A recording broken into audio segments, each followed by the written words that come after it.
Food ഒരു രക്ഷയില്ല. ഇന്ന് ഞങ്ങൾക്ക് നമ്മുടെ തങ്കച്ചേട്ടനോട് വന്നു ഇടുക്കി ഗോൾഡിൽ വിഭവസമൃദ്ധമായ ഫുഡാണ് ഇന്നിവിടെ ഒരുക്കിയത്. ഇങ്ങനെയുണ്ടായിരുന്നു ഇടുക്കി ഗോൾഡിനെ പറ്റിയും ഇടുക്കി ഗോൾഡിൻ്റെ ഫുഡിനെ പറ്റിയും ധാരാളം കേട്ടിട്ടുണ്ട്. പക്ഷേ വരുന്നത് ആദ്യമായിട്ടാണ്. അപ്പോൾ വന്ന് വെറൈറ്റികളുടെ അതെ ഇത് നോക്കണ്ട, ഇതല്ലാതെ വേറെ സാധനങ്ങൾ വന്നിട്ടുണ്ടായിരുന്നു. അതൊക്കെ വന്ന് കഴിച്ചതിൻ്റെ ബാലൻസ് പോയി. അതെ എനിക്കിതിൻ്റെ പേര് മറന്നു, ഒന്നുകൂടെ പറയണത്.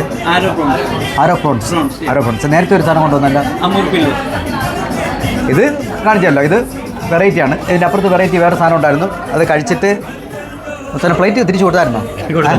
പ്ലേറ്റ് തിരിച്ചെടുത്തു പിടിച്ചു വച്ചോണ്ട് പോയി. ഓക്കെ, അടിപൊളിയാണ്, സൂപ്പർ. ഏതായാലും ഇവിടെ വന്ന് ഭക്ഷണം കഴിക്കാൻ സാധിച്ചതിൽ അടിപൊളി.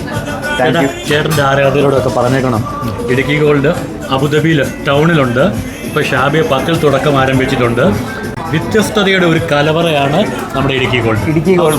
ഇടുക്കി ഗോൾഡിൻ്റെ ഫുഡിനെ പറ്റി ഞാൻ പറയാനൊന്നുമല്ല, കാരണം എല്ലാവർക്കും അറിയാം. എങ്കിലും ഷാബിയ 10 തുടങ്ങിയ ഇടുക്കി ഗോൾഡ് എന്ന റെസ്റ്റോറൻറ്റിലേക്ക് നിങ്ങളെല്ലാവരും വരിക. നല്ല സർവീസാണ്. അത് മാത്രമല്ല ഫുഡിനെ പറ്റി നിങ്ങൾ വന്ന് കഴിക്കൂ. Okay, by.